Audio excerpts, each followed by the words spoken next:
سڵاوتان لێبێ بنێرە عەزیز و خۆشەویستەکان، خۆشحاڵم لە ڕووماڵی ئەم شەودا بە دیداری ئێوە شاد دەبم سەبارەت بە دەرهاویشتەکانی جەنگی نێوان ئێران و قەوارەی زایۆنی بۆ ئەم تەوەرەیە هەریەکە لە بەڕێزان دکتۆر ئەمجەد محەممەد مامۆسای زانکۆ لە شاری سلێمانیەوە لە ستۆدیۆکانمان لەگەڵمان دەبێت، هەروەها بەڕێز کاک نەوزاد مۆهەندیس نووسەر و چاودێری سیاسی کە لە ستۆدیۆکانمان لە شاری سلێمانیەوە لەگەڵمان دەبێت، لە هەولێری پایتەختەوە بەڕێز شوان ڕابەر چاودێری سیاسی لەگەڵمان دەبێت. بۆ سەرەتای بەرنامەکە لە ستۆدیۆکانمان لە شاری سلێمانیەوە لە بەڕێز کاک نەوزادی مۆهەندیسەوە دەست پێ دەکەم. کاک نەوزاد بەخێر بێم، کاتت باش. پێم وایە دەستپێکی شەڕی ئێران قەوارەی زایۆنی جارێکی دیکە لەگەڵ جەنابتان شەنوکەوی ئەم بابەتەمان کرد، ئێستا هەفتەیەک بەسەر ئەم بەروەرەدا تێدەپەڕێ. هەریەکە لە قەوارەی زایۆنی و کۆماری ئیسلامی ئێران چیان بەدەستهێناوە، چیان لەدەستداوە؟ زۆر سپاسی بۆ جەنابتانەکەم و بەخێراتی برایی بەڕێزم کاک دکتۆر ئەمجەدی شەکەم، هەم برادەر و هەم دکتۆر و هەم مهندسین شەردووکمان کاکە بۆ معلوماتان. وەڵام من بە نوکتەیەکی خۆش بەسەراتێکی خۆشی یەک دقیقەی بازەکەم بەرەبەیانی شەڕی هەڵایسانی رووسیا ئوکراینیا بوو. بەیانی من بەڕاستی شەو ئاگام لێ نەبوو شەڕ هەڵگیرسا بوو. کاتێ خەبەرم بۆ بەیانی لە کەناڵی کورساتی بەڕێزەوە تەلەفۆنیان کردوە جەنابتان وتیانوەرە کاکە قسەمان بۆ کەوتم جاکە کە تازە شەڕەکە دەستی پێ کردووە، قسەی من چییە خوا لە وتیان بەشم قسەیەکی خێری تیا بکەیت. بەڕاستی من لەوەوە دەست پێکەم و جارێک کەش دڵنیام باسم کردوێتەوە شەڕ هەموو کاتێ ماڵوێرانیە کارێکی خراپە ناهەموارە، نەک بۆ سەرلایانی دوولایانی شەڕکەرەکە بەسەر بۆ تەواوی ناوچەکە بۆ سەتان تەواوی دنیا، چونکە ئەما کاریگەریەکانی بۆ قەتیس ناکرێت لە ناوچەیەک جوگرافیایەک ڕووبەرێک بە تایبەتی لەم سەردەمەیە کە هەمومان دەزانین سەردەمی عەولەمەیە، سەردەمی جیهادگیریە، سەردەمی وەکۆڵن داهێنانە تەکنۆلۆژیا تازە زیرەکەکانە کە سنوورەکانی نێشتووە کە نەتەوەکانی نێشتووە کاتی هەموو وەکۆڵێن بەهاکان پیرۆزیەکان بیرروباوڕەکانشی تێپەڕ کردووە. لەبەرەوە وەکووتم ئەم شەڕە بەڕێی من ئەگەر درێژە بچێشێ کەەوە ئەمڕۆ حوتەم ڕۆژی بوو باشە درێژە بچێشێت، هەموو لە درێژی کێشانی هەموو شەڕێکە دەستوەردانی زیاتر دێتە پێشەوە، کارکتەری زیاتر پشتیوانی لەلایەک لە لاکان ئەکا کە هەموو ئەمانە بەرژەوەندیەکانیان والەیەکە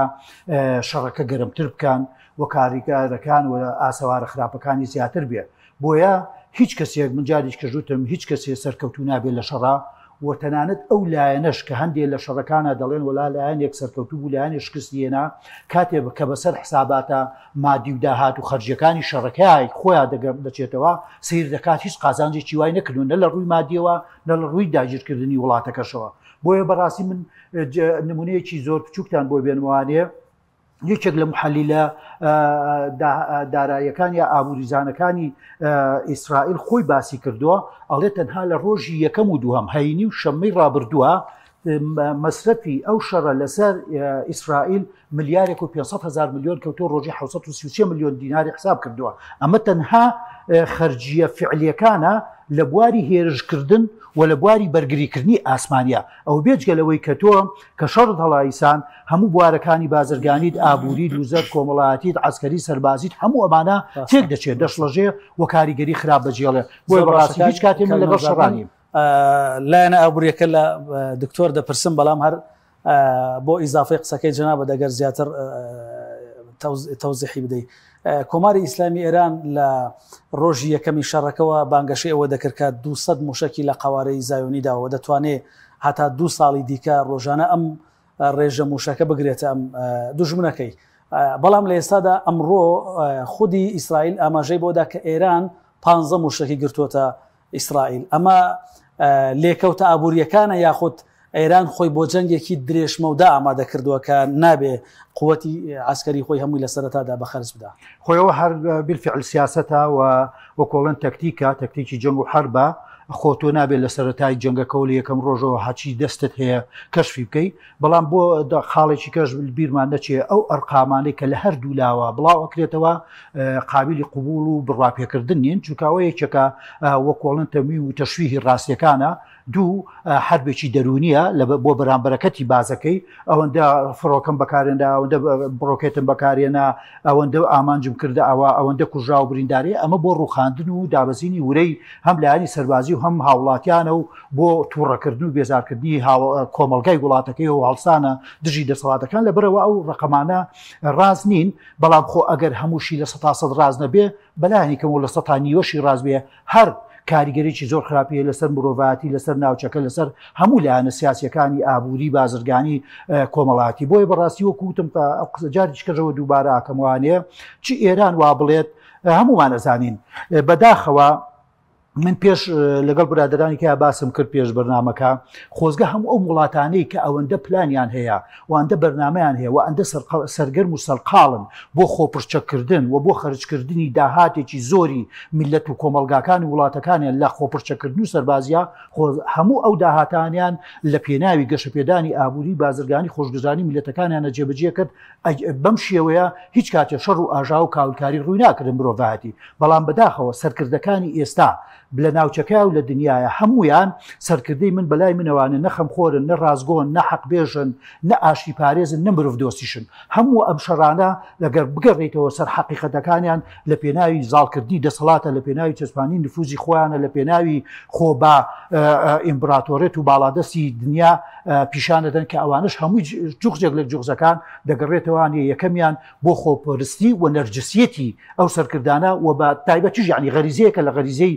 مرۆڤبوونمانە بۆیە بەڕاستی ئەگەر کۆمەلگای مرۆڤایەتی و ئەم سەردەمە و ئەم قۆناغە مەترسیدارە بەداخەوە کاڵێن بەترسیدارە زۆربەی وڵاتان ڕویان لە شەڕە ڕویان لە ئاشتی نییە ڕویان لە خۆپرچەکردن و سەربازیە و ئەوانەیە ڕویان لە گەشە و پێشکەوتنەکانیە بۆی بەڕاستی دنیا و ئەم سەردەمە و ئەم قۆناغێکی زۆر مەترسیارە هەستیارە بۆ هەموو دنیا هیوادارین کەوا وەکو ئەڵێن منطقی عەقڵ و ژیری و ئاشتی خوازی و مرۆڤدۆستی بەلایەنەوە گرنگ بێت. زۆر باشە زۆر سپاس کاک نەوزاد دەگەڕێمەوە لای بەڕێستان جارێکی دیکە دکتۆر بەخێراتن دەکەین وەکو هەڵسەنگاندنی لێکەوت ئابوووریەکانی ئەم جەنگە بەتایبەتی لە خۆرهەڵاتی ناوەڕاست و نزیکتریش لەسەر وڵاتە دراوسەکان وەکو عێراق چه زیانێک دەکەین ئێمە وەکو وڵاتێکی دراوسێ کاتێک کە دراوسەیەکمان ڕوبەڕووی جەنگ دەبێتەوە لێکەوتە ئابوووریەکانی بۆ سەر وڵاتی دراوسێت چیە بەتایبەت کە ئێمە ئاڵوگۆڕی بازرگانیمان لەگەڵ کۆماری ئیسلامی ئێران هەیە. بەناوی خوای گەورە منیش سەرەتا سوپاس دەکەم و زۆر دەستخۆشیم بۆ جەنابی ئەندازیار نەوزاد کە هاوڕێی بەڕێز وتەکانی جوان بوون دەربارەی ئەو ڕەهەندە ئابووریە من ئەمەوێ بە سێ کوچکەیەک بابەتەکە نمایشکەم کە سێ کوچکەیەک هەیە هەمیشە پەیوەندی پتە هەیە لە نێوانیانە ئەویش ئابووری و سیاست لەگەڵ جەنگ بریتە لە فەشەلی سیاست کاتێک وڵاتێک نەتوانێت بە سیاسەتی بەرژەوەندەکانی خۆی ئابوووریەکەی خۆی زەمان بکات ناچار بە شەڕ بێت یاخود با بڵین ئابووری لە پشت سیاستەوەیە بەڵام کاتێک کە سیاست ئامانجەکان ناپێکێت ئابوووریەکە ناپێکێت ئابوووریەکە بەدەست نایەنێت ناچاری جەنگە بێت جەنراری ململانەکانە بێت کە بگەینەتە جەنگ بۆیە زۆرێک لە چاودێران باز لەم شەڕی ئێستا ئەکەن ئەڵێن جەنگێکی ئابووریە بەر لەوەی جەنگێکی حتا دینی بێت یا جەنگێکی بۆ نمونە ئەقلیمی بێت یاخود جەنگێکی نێودەوڵەتی بێت کە بەرەو ئەوە بڕات یعنی لە ڕووی نێودەوڵەتیەوە جەنگێکی ئابووریە هەمووی یعنی هەموو وڵاتان لە ڕووی ئابووریەوە مەترسیان لەم جەنگە هەیە سین لووتکەی ئەو وڵاتانەیە کە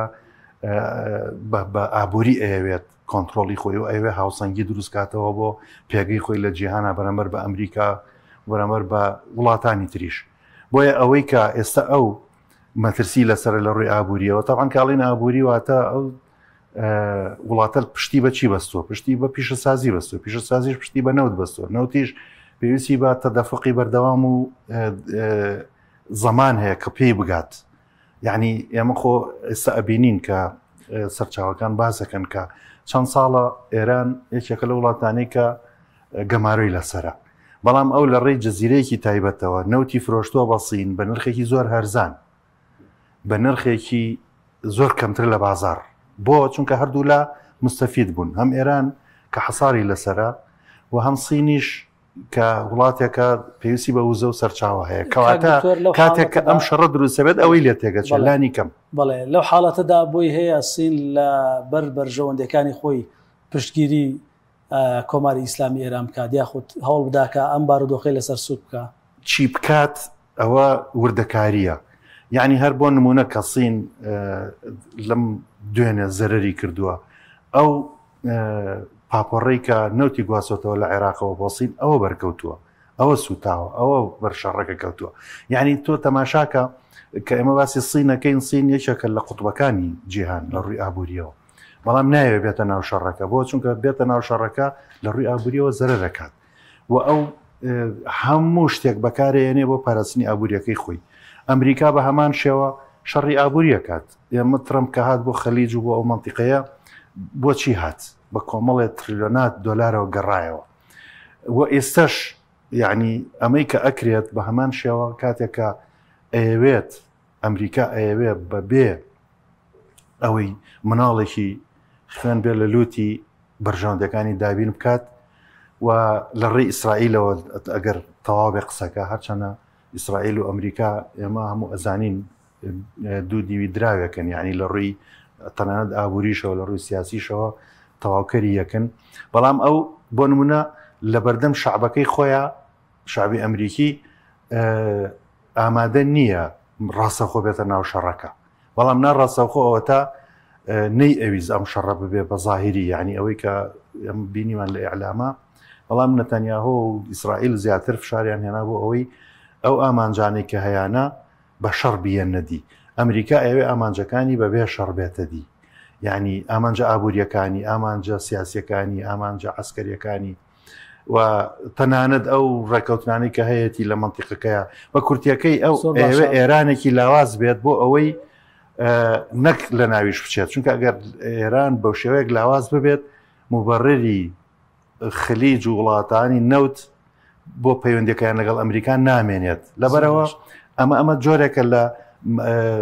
مامەڵەیەک و معادلاتێکی وردی هەم ئابووری و سیاسی کە ئیسا ئەم جەنگە بەڕاستی نمایشیەکات. مەجای پرسیارێکت بۆ کردمەوە کە باست لەوە کرد ئەمریکا دەیەوێت بەرژەوەندەکانی بە ئاشتی یاخود بە دوور لە شەڕ بەدەستبێنێ لە کاتێکدا بەڵێ لەسەر مێزی گفتوگۆ لە کاتێکدا باست لەوە کرد لەگەڵ قەوارەی زایۆنی دوو ڕووی دراوێکن یان یەک ڕاستین کە هەردووچیان داکۆکی لە بەرژەوەندی هاوبەشی یەکتری دەکەن لەم بابەتەدا لە بابەتی بەدەستهێنانی بەرژەوەندەکانی خۆی بۆ ئیسرائیل لە ئەمریکا ناچێت بۆ بەبێ شەڕ ناتوانێت هەمیشە باز دەوە دەکرێت کە لەسەر مێزی گفتوگۆ ئیسرائیل لاوازە یاخود زوو پەشیمان دەبێتەوە ئەمە لە چێوە سەرچاوە دەگرێت. ڕاستە متمانەی نییە یعنی هەر هەبوویەکی نەشازە لە منتیقەکە و لە ناوچەکەیە و هەر یعنی وەکو بۆرەیەکی وەکو باسەکرێت بۆرەیەکی سەرەتانی لەو شوێنەیە ئێستا کە دروست بووە هەمیشە وا ئەزانێ هەرچی دنیا هەیە دژی ئەوە ئەیەوێ نەمێنێت و بچێتە بەحرەوە و فڕە بدرێت و ئەو خیتابە دینیە حتا ئەو خیتابە سیاسیە ئەو خیتابە شعبیە کە لە وڵاتانی دەوروبەرە هەیە و کە لە وڵاتانی ئیسلامی و غێری ئیسلامی و عەرەبی و غێری عەرەبی هەمووی چاویان لەوەیە کە ئەڵەن ئیسرائیل زیادەیە وەکو جوولەکە مافی خۆیەتی بژی لەو منتیقەیە وەکو هەموو هاوڵاتێکی تر کە بە شێوەیەکی ئاشتیانە بژی بەڵام ئەوەی کە ببێت بە کیانێک و ببێت بە قەوارەیە کە مەترسی بێ لەسەر دەوروبەری و نەجمەی داود و یعنی کۆمەڵێک تەریق ڕێگەی داود دروستکە و کۆمەڵی وڵات بخاتە ژێر کێفی خۆی و بەهۆی ڕێککەوتنەوە لەگەڵ وڵاتانی تر بەو شێوەیە بیاوێ سیاست و هەیمەنەی خۆی بسەپێنێت ئەمەیە کە ئیتر تووشی شەڕی ئەکات بتەوێت نەتەوێت کەواتە یعنی ئەگەر قسەکە تەواو بێت هەر بوونی خۆی یعنی شەڕی هێناوە بۆ منتیقەکە بەڵام من پێم وا بێت ئەم بەرشدانەوەی کە ئێستا ڕوبەڕووی بۆتەوە پێم وا بێت ئەگەر یعنی بە ئاشتی کۆتایی پێبێت کە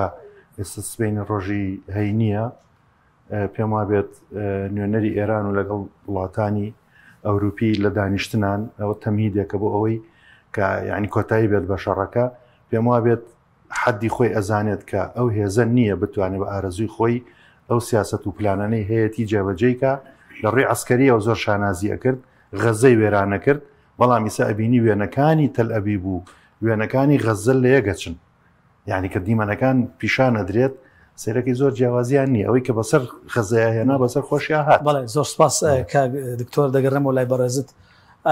دەچمە هەولێر بەڕێز شوان ڕابەر چاودێری سیاسی لە ستۆدیۆکانمان لە شاری هەولێر و لەگەڵمانە کاک شوێن سڵاوت لێ بێم کاتت باش هەتا ئێستا ئەو وڵاتانەی کە بە هاوپەیمانی ئێران یاخود بە نزیک لە ئێران دادەنران بێدەنگ بوون یاخود هەڵوێستێکی ئەوتۆیان نەبوو بەڵام کە باس لەوە دەکرێت کە هاتە سەر لێدان لە بنکە ئەتۆمیەکانی کۆماری ئیسلامی ئێران رووسیا دێتە قسە و دەڵێ ئەمە قابلی قبول نییە لە هەمان کاتدا ئیسرائیل باس لەوە دەکات کە نەتەنیاهۆ لەگەڵیان دێتە شەڕ لە بەرامبەر ئێراندا ئەمە واتای فراوانبوونی بەرەی شەڕە یاخود چ خوێندنەوەیەکی دیکە هەڵدەگرێت. بەڵێ سەرەتا بەناوی خوای گەورە میهرەبان زۆر سپاس بۆ جەناب کاک زانا بۆ کەناڵەکەتان دەستخۆش بۆ میوانە بەڕێزەکان هەڵبەتە دەنجیشت بە غشەغش و ئەوانە دەهات بەس بە هەر حاڵ تا ڕادەیەک تێگەیشتم کاک زانای بەڕێز ئێمە گەر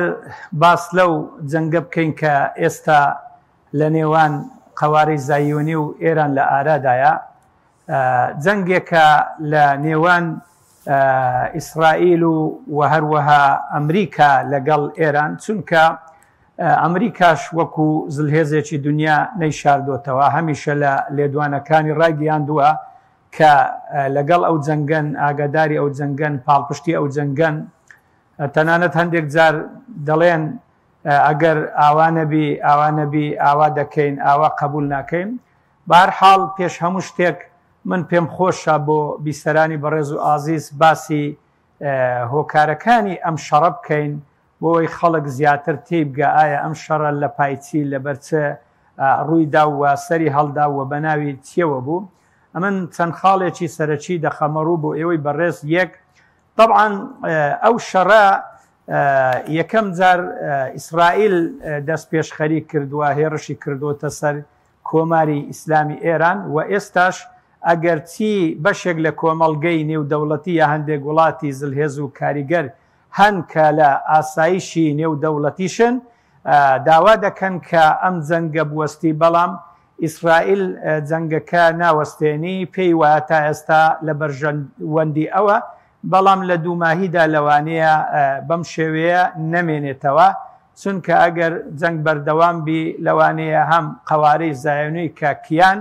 هەمیش خەڵکەکە کە گەل و میلەت تەحملی ئەوە نەکەن چونکە گەلی ئەوان وەکو گەلانی تر نین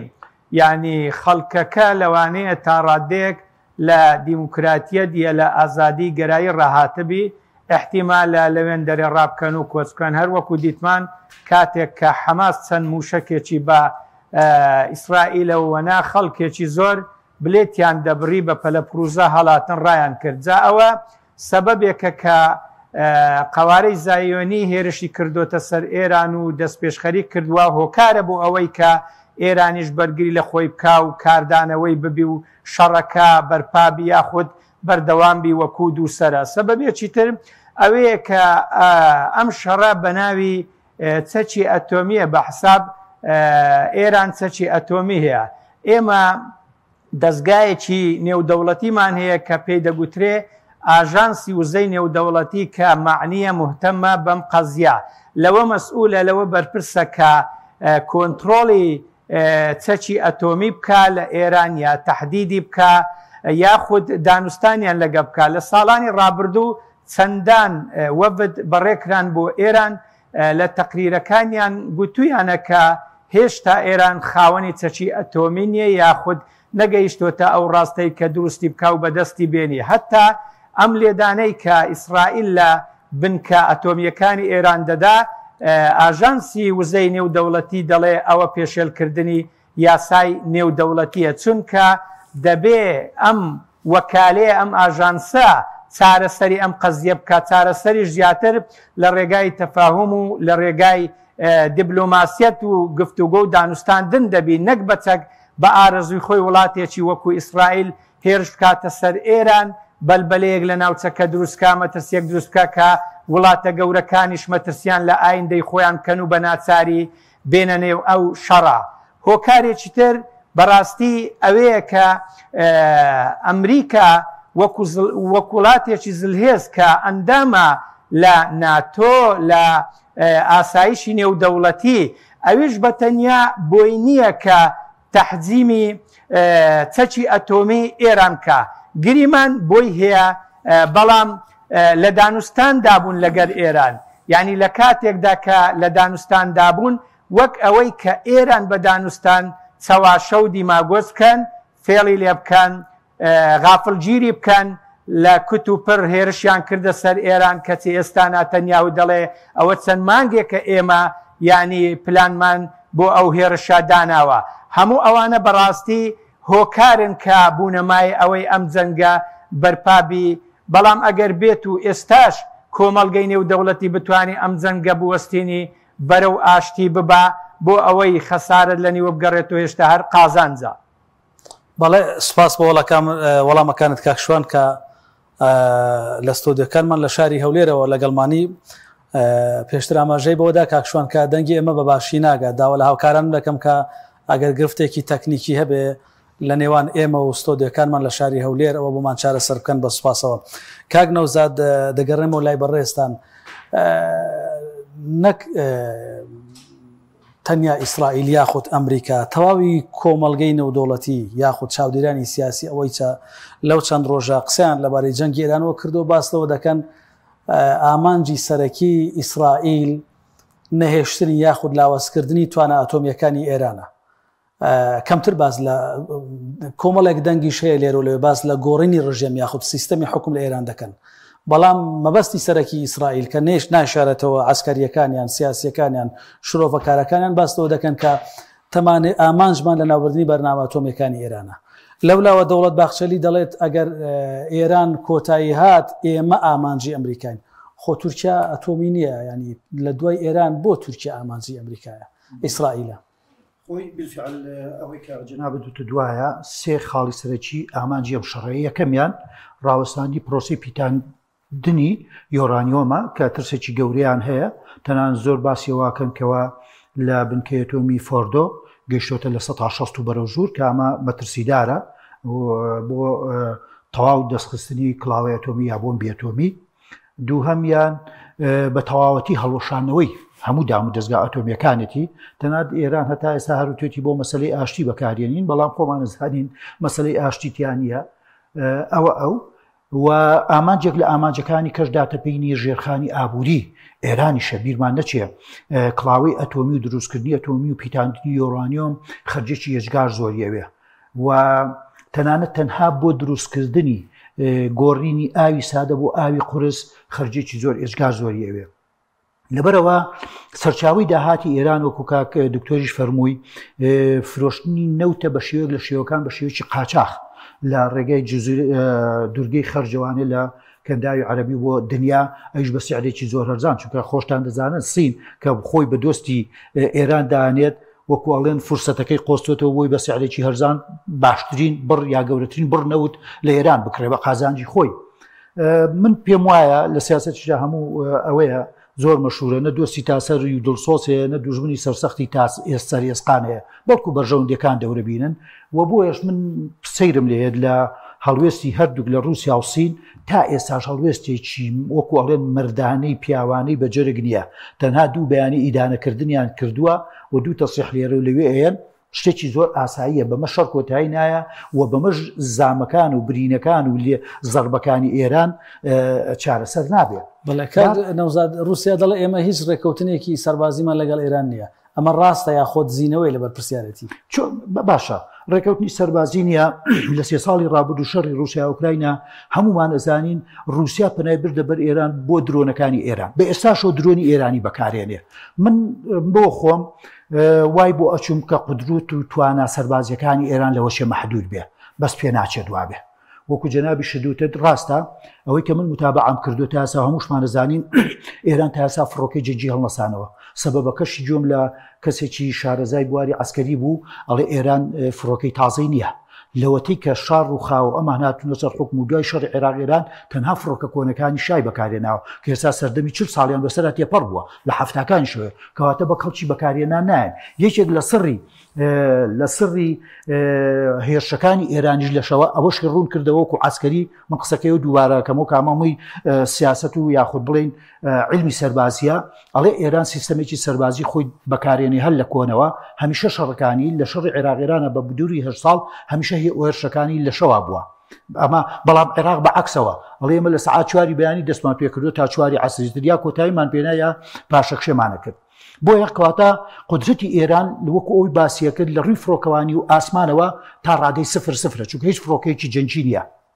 ئەوەی کە لەو فترانەی دوای وەستانی شەڕی عێراق ئێران و لە ساڵی 90ەکان بە دواوە ئێران هەمومان دەزانی سەرگەرمی ئاودانکردن و ئیعمار و بەگەڕخستنی ئابوورەکەی و گەشەپێدانی خۆی بووە و لە ڕووی سەربازیشەوە دەستی یاوەتە ئەم کڵاوی ئەتۆمی و پیتاندنی یۆرانیۆمە و زائیدەنیش دروستکردنی ڕۆکێتی بالستی و مامناوەندی کە خۆتان دەزانن مەوداکەی لە 150 کیلومتر بۆ 2000 کیلومتر دەبڕێ کە ئەمەیە مەترسیەکە. کەواتە ئامانجی ئەم یەکەم شەلەلکردنی قودرەتی پیتاندنی یۆرانیۆمە،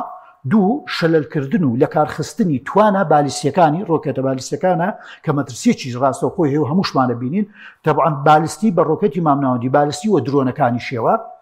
و زائیدەن هەڵتەکاندنی ژێرخانی ئابووری کە ئەگەڕێتەوە بۆ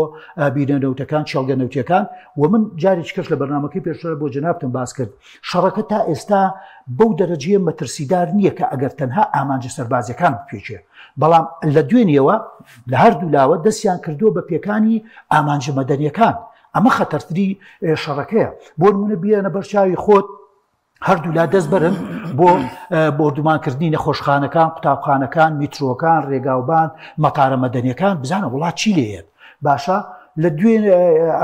دوێنێ ئێران بۆ یەکەم جار ئەوە وەکۆڵێن نەخۆشخانەیەکی لە ئیسرائیل و تەلەڤیڤ ئەوە کردووە، پاڵاوگە لێرە پاڵاوگە لەوێ چێڵگەنەوتەکان لێرە چێڵگەنەوتەکان لێوێ. ئەمە بەڕاستی مەترسیدارە. بۆیە هیوادارم درێژە نەکێشێ.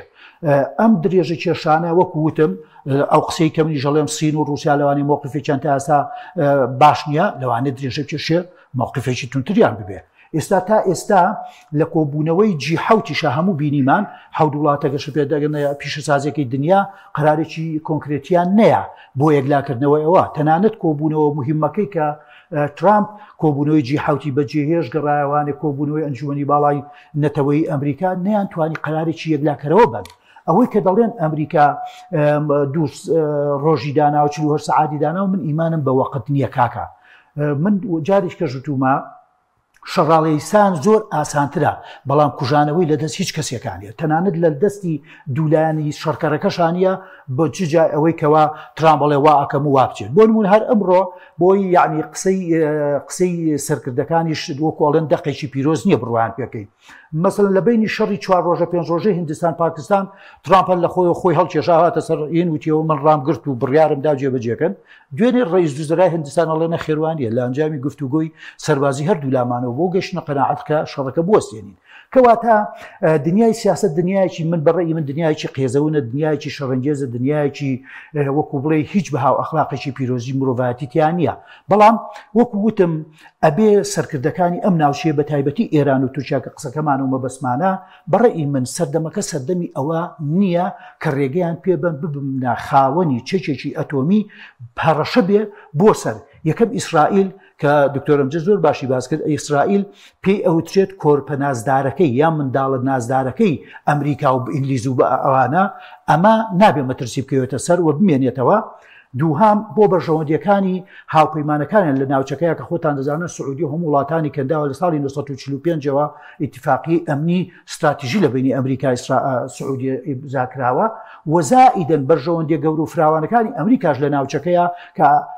لە زۆر شوێن خۆی دەبینێتەوە. مەسەلەی ئەوە کەواتە ئێران دەبێت وڵاتێک بەم قووەت و هێزە نەمێنێتەوە بەم هەڕەشەیەوە. مەسەلەی تورکیا زۆر باش تێگەیشتون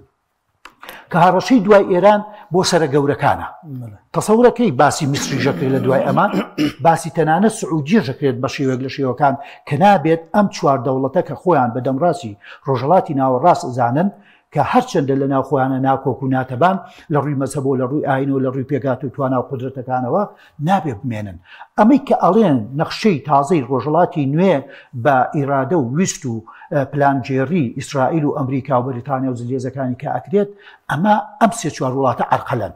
جا بۆ ئەوەی کەوا تورکیا کەوتوتە ئەوەی کەوا زۆر باشەزانێت ئاگرەکە هێواژ نزیکە بێتەوە هەوڵی داوە یەکەم پرۆسی ئاشتی لە باکووری کوردستان و لەگەڵ کورد و لەگەڵ پەکەکەیە جێبەجێکا بۆ ئەوەی ڕوویەکی جوان پێشکەش بە دنیا بکە و ئێستا تێگەیشتووە بەمەش وازی لێ ناهێنن بۆیە کەوتۆتە خۆی و هەر لە دوێنێوانێت تەسریحەکانی ئەردۆگان و ئاکەپا بە نوعێک لە نوعەکان توتیژی پێوەی دەربارەی ئیسرائیل و ئەوانە بۆیە نەمانی ئێران بەم بەقوت و هێزا تورکیا دەزانێت هەڕەشەکە و سەری ڕمەکە ڕوو دەکاتە ئەو وەکو هێزێکی گەورە لە هەرێمەکە و لە ناوچەکەیە. زۆر سپاس زۆر باشە کاک نەوزات. دکتۆر گیان دەگەڕێمەوە لای بەڕێستان سەبارەت بە هەڵایسانی جەنگ و بەرزبوونەوەی نرخی دۆلار و بابەتی خەرجیەکان و لێکەوتە ئابووری خراپەکان یەک لە هەر بابەتە گرنگەکانی ئەم کاتەمان نرخی نەوت و بەرزبوونەوەی نرخی دۆلارە. لە حاڵەتی هەڵگیرسانی جەنگدا دەبینین کە نرخی نەوت بەرز دەبێتەوە کە نرخی دۆلار بەرز دەبێتەوە. ئەمریکا لەبەر خاتری بەرژەوەندەکانی خۆی لەبەر خاتری بەرزبوونەوەی عوملەی وڵاتەکەی ئەگەرینیە کە درێژە بە شەڕ بدا بە تایبەت کە دەبینین لە نێوان ئۆکرانیا و رووسیا لەلایەکەوە جەنگ هەیە. ئەمریکا وەکو نێوەنگیرێکی ڕاستەقینە نابین هەندێک جار رووسیا سەرکۆنە دەکە هەندێک جار ئۆکرانیا سەرکۆنە دەکا وەکو ئەوەی کە بینیمان لە شەڕی نێوان پاکستان و هندستان وەکو کاک نەوزات باسی کرد بە کەمتر لە هەفتەیەک توانی جەنگی وڵاتە یاخود ئاماژەکان بۆ ئەو بوون کە ئەمریکا جەنگی وڵاتی ڕاگرتووە. ئێستا دەبینین ئیسرائیل هاوپەیمانی ئەمریکا لەلایەکەوە لەگەڵ حەماس لە شەردا لەلایەکی ترەوە لەگەڵ وڵاتێکی تر لە شەردایە. ئەمریکا وەکو پێویست نایەتە سەرخەت. زۆر جاریش باز لەوە دەکرێت کە درێژەدان بە شەڕ لە نێوان وڵاتە تازە پێگەیشت و فراژوەکان بۆ ئەوەیە کە ئەمریکا چەکە کۆنەکانی یاخود ئەوانەی کە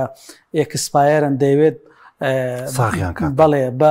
بە خۆڕایی لە دەستی نەچێت لە ناویان با ساغیان کاتەوە. لە ڕووی ئابوووریەوە ئەمریکا وەکو زلیهێزی دنیا چه قازانجێک لە بەرەی شەڕ دەکات؟ بەڵێ وەڵا هەر لەو وتەی کۆتاییتەوە دەست پێ بکەم کە ئەمریکا هەمومان زای وڵاتێکی سەرمایەداریە سەرمایەکانیشی پێکهاتووە لە ئەو کۆمەڵە کۆمپانیا متعدد الجنسیاتەی کە ئیدارەی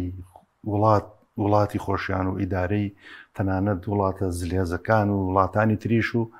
یعنی ئەتوانی بڵێ ئابووری بەدەست ئەوانە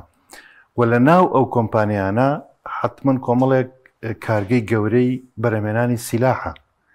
کە ئەمانە ئەگەر بێت و شەڕ نەبێت دەبێت کارگەکەیان دابخەن کە ئەمە بابەتێکی قوڵترە وردەکاری زۆرتری ئەوێ ئایا ڕەبتی ئەمانە چیە لەگەڵ سیاسەتەوە لەگەڵ مەزەری بڕیارە ئایا چۆن ئەتوانن ئەو حاڵەتە دروستکەن. باسی هندستان و پاکستانی کرد کە شەڕێک بۆ فترێک هەڵگیرسا شەڕەکە زوو کۆتایی پێهات تاقیکردنەوەیکی نوێ بوو کە ئەویش سین بە ناڕاستە و خۆت دەوری هەبووتیایە بۆ ئەو تەکنۆلۆژیا سینەی کە لە دەست پاکستانە بوو توانی ڕوبەڕووی هندستان ببێتەوە کە تەکنۆلۆژیای ئەمریکی و غەربی لەبەر دەستیا بوو. بەڵام کە زانیان بۆ نمونە شەڕەکە نابەرامبەرە زوو کۆتاییان پێهێناوە ئەتوانی بڵێ شکستێکی تەواوی سیلاحی ئەمریکی بوو لە بەرامبەر سیلاحی سینیە بە بێدەنگ یعنی ئەوە لە کاتی خۆیان پێم وابێت شیکردنەوەی زۆری بۆ کرا بەزەر وەکو ڕەبتی بە بابەتەکەەوە کە بەڵێ زۆر جار جەنگەکان کە درێژە ئەکێشن لە شوێنێک بکرێنەوە لە شوێنی کە سەرڵ لە ماوەیە وتیان کەمبۆدیا و وڵاتێکی دراوسەی خەریکە شەڕ دروستەکرێت لە نێوانیانە. ئەوە وازەحەکە مەسەلەی ئۆکرانیا و رووسیا یەکەم جار یعنی هەر زۆر نامەعقولە وڵاتێکی زلێزی وەکو رووسیا نەتوانێت حەسمی شەڕێک بکات لەگەڵ ئۆکرانیا. بۆ حەسب ناکرێ دیارە هاوسەنگی پێویستە هاوسەنگیەکەش هەموو ئەوروپا لە پشتێتی بە هەموو لایەنی ئابووری و عسکەری و هەموو شتێکەوە ئەمریکا لە سەری هەمویانەوە. ئەمریکا بۆچی ئەمە ئەکات ئەوە بینیمان کە چی داوا کرد لێ وتی ئەبێ هەم معادینانەی کە هەتە هەمووی بە منی بفرۆشی و نیسبەتێکی بۆ من بێ و بەو شێوە کەواتە بابەتەکە ڕاستە یعنی شەڕێکە و کە تۆ ئەیبینی بەڵام لە پشتیەوە بەرژەوەندی ئابوووریەکانە کە من ئەم قسەیەکەم معنایەوە نییە یعنی شتی کەش پاساویتری نەبێت هەر ئیلا ئابوووریە تێکەڵ ئەوێ لەگەڵ سیاستە تێکەڵ ئەوێ لەگەڵ ئایدۆلۆژیا تێکەڵ ئەوێ لەگەڵ حربی حەزاراتە کە ئەمانە هەمووی ئەبێ قسەی لێ بکەین ئەوەی پەیوەندی بە خودی منتیقەکەی خۆمانەوە هەبێت یعنی ئەمە زۆر جار چاومان لەسەر خۆمانە مەسەلەن بۆ نمونە تمەنی ئێرانی یەکسەر ئەوەنەی کە دابەزی بەرامبەر بە دۆلار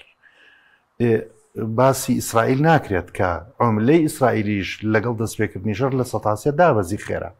ئەویش بە هەمان شێوە زەرەرەکات و منتیقەکە کە ڕوبەڕووی شەڕ بێتەوە لە ڕووی ئابوووریەوە بە هەموو معنا بە هەموو پێوەرەکان خەڵک زەرەرەکات هەتاوکو ئاگری شەڕ بەرسر بێتەوە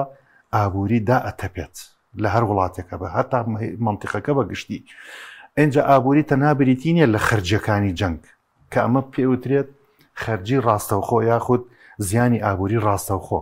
کە بریتە لە تێچووی ئەو ساڕوخانە کە باسی 2 میلیۆن دۆلارەکرێت ساڕوخێک 2 میلیۆن دۆلاری تێئەچێ تەبعانەوە بینەوە سەرباسی شەڕەکە کە ئێران وەکو هەر لە چاودێرەکانەوە ئەمە گوێمان لێبوو لە شیکەرەوەکان کە تۆ متابعەکەی کۆمەڵە زانیاری کۆ ئەەکەیتەوە وەکو کاگنۆزادیش باسی کرد بەعزێکی لەوەجە تۆ اختصاسیشی نەبێ بەڵام کە گوێ لێ ئەبێ هەستەکەی ڕەبتی هەیە بە بابەتەکانی ترەوە مەسەلەن فەن و سیاست و استراتیجەتی جەنگ و چۆن دەستپێەکەی بەچی دەستپێەکەی ئەمە لێزانیەکی ئەوێت ئەخلێک لە پشتێتی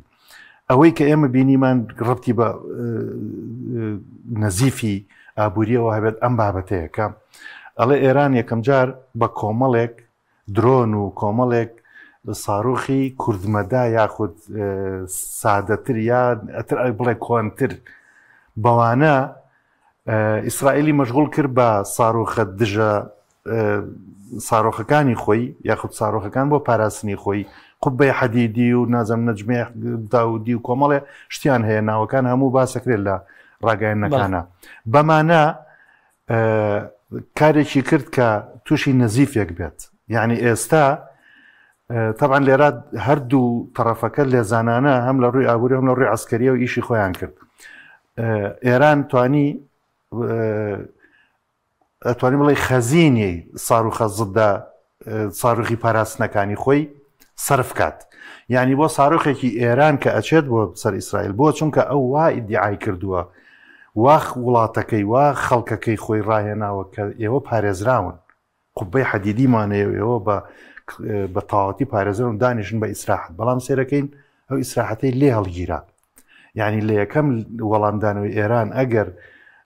ئەوەی نەسەلماندایە ئێران کە ئەتوانێت مەترسی بێ بۆ سەر ئیسرائیل بەڕاستی ئێران تووشی شکست بوو بۆیە ئەسڵ یەک وڵاتیش لەسەری نەکردەوە تەنانەت پەیوەندێکی تەلەفۆنیشی لەگەڵ نەکرا ئێران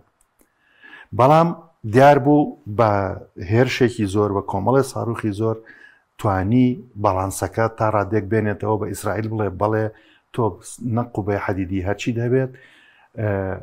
من توانیم کە ساڕوخەکان بگەێنمە ناو جەرگەی وڵاتەکەتەوە اینجا قسەیەکە کرێ ئەڵێن ئیسرائیلەکان وتوانە ئێمە تەجروبەی لێشاوی ساڕوخمان نەبووە یعنی بۆ نمونە مەسن ساڕۆخێک تاک بێت ئێمە ئەتوانین ڕوبەڕووی ببینەوە بەڵام ئێمە چی بکەین لە 200 دانە بەجارێ بێت 150 دانە بەجارێ بێت تۆ فریایی 50 نەکەوی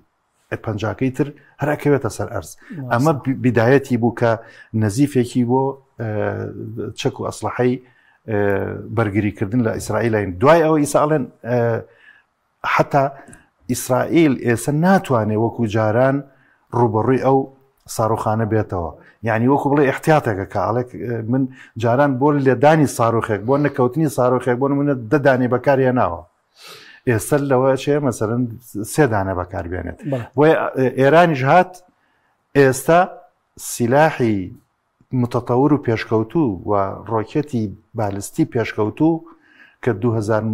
کیلۆمەتری بەکارهێنێ نەگەر ئەوە ئەچێک ئەسڵەن شتی تازە باسەکرێت کە ئەو ساڕوخانی ئێران کە ئەڕواڵێ لە ناویە ساڕۆخی تری ئەنقودی هەیە بەجارێکو بڵێ ئەتەقێتەوە جارێکی تر یعنی شتێکی نوێیە کە من پێم وابێت هێشتاوەکو کۆمەڵێ چەکی تر و ئەسلحەی تر هەیە هێشتا بەکاریان نەیەناوە کە ئەمە هەمووی بەڵگەیە لەسەر ئەوەی کە ئەم شەڕە بە عقلێتێکی وردەکارانە ئەکرێت لە ڕووی ئابوووریەوە و ئەوەیشی یەک جملە ئەوە دوو جارە فرێ ناکەین بینەوە سەری کە ڕەبتی بە منتیقەکەی خۆمانەوەی لە ڕووی ئابوووریەوە لا یەزال لە ڕووی ئابوووریەوە ئێمە شتێکی بەرجەستەمان نییە بەداخەوە هەندێک لە کەناڵەکانی ئەلام شتێکیان بڵاو کردەوە کە حدود داخراوە چون طبعاً کە بڵێ حدود داخراوە ئیتر جۆرێک لە مەترسی دروستە بێت ئەوەی خەزنە خەزنتر ئەکرێ ئەوەی هەیە بەر چاوتەنگەبی و ئەزانی بەشن ناکە بەڵام خۆشببختانە وانە حدود ڕاستە هەندێک سنووری با بڵێن مەرزی لاوەکی داخراون کە ئەوش لەبەر ناحی ئەمنیەکەی زیاتر ئەگینا حدودەکان بەڵێن مەرزەکان بە شێوەیەکی بەردەوام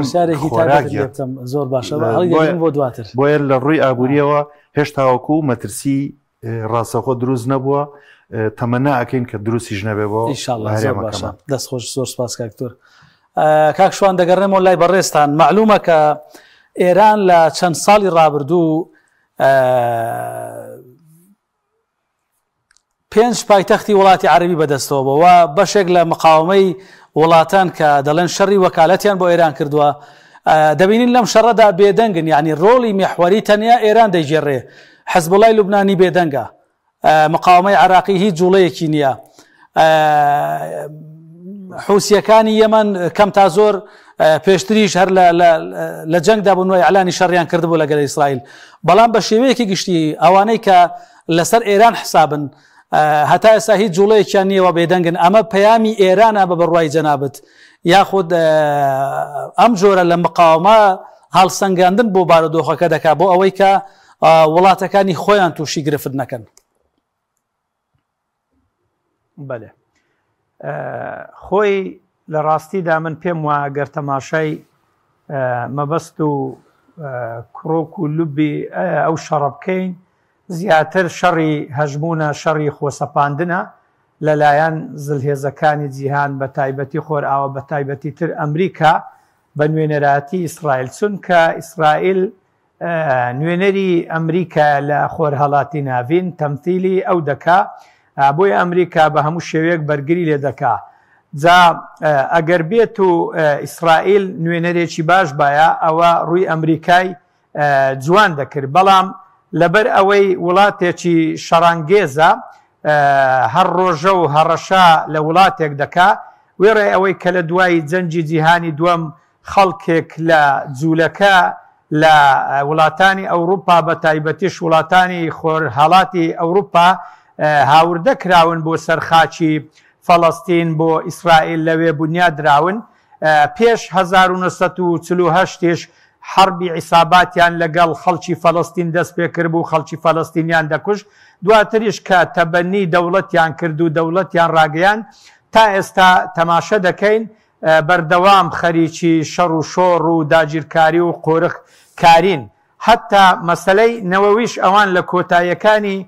پەنجاکان هەستان لە سەحرای نەقەب بنکەی نەوەویان بە پاڵپشتی فەڕەنسا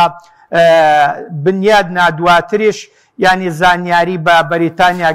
گەیشت یەکێک لەو جوولەکانەی کە زانیاریدا بەریتانیا دیارە گرتیان 18 ساڵیان بند کرد ئێستا هەندێک لە سەرچاوەکان دەڵێن ئیسرائیل خاوەنی 6 بۆمبینەوەویە هەندێک دەڵێن خاوەنی 9 بۆمبینەوەویە وێڕای ئەوەی کە ئیسرائیل بۆ خۆی ینی 9 ملیۆن کەسە ینی بۆ ئەوان بۆ ڕەوایە بەڵام بۆ وڵاتانی ترنا لە کاتێکدا یعنی تەماشە دەکەین وڵاتە زلهێزەکانی وەکو رووسیا خاوەنی 7,000 کلااوەی نەوەویە ئەمریکا کە سەرکردایەتی دیموکراتیەت دەکا پێشڕەوی دیموکراتیەت دەکا بانگێشەی دیموکراتیەت گەرایی دەکا کەچی خاوەنی 6,800 سەرکلااوەی نەوەویە وەدێ بەهێز ینی وڵاتانی وەکو ئەفغانستان مەثەلەن عێراق وڵاتی تر لە نێو دەبا و دەڕوخێنی هەر ئیسرائیلش بوو لە ماوەکانی ڕابردوو کارەساتێکی مرۆیی خولقان لە کەرتێکی مەحدودی وەکو غەزا کە توانی 55,000 کەس بکوژی کە 170 یعنی بەس منداڵ و ئافرەت بووینە نزیک 130,000 کەسیشی زامدار کردووە بنیەی تەحتی سەحی ئابووری ئەمنی حکومڕانی هەموو شتی خڕنۆش و خاپور کردووە. بۆ نمونە شەڕێک لە نێوان پاکستان و هیندستان ڕوویدا ئەگەر هیندستان خاوەنی 140 کلاوەی نەوەوی نەبایە لەوانەیە لە نێویان بربایە. جا ئەو شەڕی ئێستاش لە مابینی رووسیا و ئوکرانیا هەیە هەربەتە شەڕێکی بە وەکالەتە، یعنی وڵاتانی خۆرئاوا شەڕەکە بە وەکالەت بە ئوکرانیا دەکەن، هەموو پاڵپشتی دەکەن بۆ تەحجیمکردن و تەضعیفکردن و لە نێوبردننی رووسیا. رووسیا بۆ خۆی کێشەی هەیە، رووسیا لە شەڕدایە، ئەگەرنا رووسیا هاوپەیمانە لەگەڵ ئێران لەگەڵ سین جۆرێک لە جۆرەکان ئیتیفاقیەی هەیە. جا لە ئێستادا هەمویان خوازیارن کە شەڕەکە بەرەو ئاشتیگەرایی بڕوا و بەرەو دانوستان بڕوا و گفتوگۆ دەست پێ بکا و کۆتایی پێبێ. ئەگەرنا لە کۆتاییدا ئەگەر ئەمریکا تەدەخولکە، ئەگەر نیزامی ئێران بگۆڕێ، ئەگەر مەسی سنوورەکانی رووسیا پاکستان بکرێ کە ئێران وەکو جوگرافیا لە زمنی جیهانی ئیسلامیە وەکو ئومەت لە زمنی ئومەی ئیسلامیە وێڕای ئەوەی کە وەکو مەزهب مەزهبی شیعە و مەزهب گەرایی تا ڕادەیەک بەسەری دازاڵە هەرچەندە بۆ خۆی وا باشە، بەڕاستی یعنی زیاتر یعنی مەزهب گەرایی بەسەردا زاڵ نەبی. پێم وایە لە زمنی جیهانی ئیسلامی دەتوانی سۆزی جیهانی ئیسلامی بەلای خۆیدا بچێشی. جا یعنی ئەو شەڕەی ئۆکرانیا و رووسیا کۆتایی پێنەهاتوە. وڵاتە زڵهێزەکان مەترسیان لە فراوانبوونی شەڕەکە هەیە، بە تایبەتی ئەگەر ئەمریکا تەدەخول بکە یا ئەوە تا نیزامی ئێران دەڕوخێ یا ئەوە تا ئەو بنکانەی کە هەینی کە ئیسرائیل ناتوانانی لیان بدە، بە تایبەتیش وەکو بنکەی یا وێزگەی برێنفۆرد، ینی ئەو کاتە احتیمالە هەندێک وڵات هەر لە بەرخۆشیان بێنە جواب. وێڕای ئەوەی کە لە ڕابردوو وڵاتانی ئیسلامی جۆرێک لە ئیتیفاقیان کردووە و واژۆیان کردووە، ینی کە پاڵپشتی ئێران بکەن بە جۆرێک لە جۆرەکان. بەڵێ زۆر سپاس کاکشوان بە وەڵامەکانت. تکا دەکەم لەگەڵمان بمێنیەوە، چونکە بەیەکەوە لەگەڵ میوانەکانم موچانێک وەردەگرین، دواتر لەم ڕووماڵە تایبەتەدا لەگەڵتان دەمێنینەوە. بینەرە عەزیز و خۆشەویستەکان،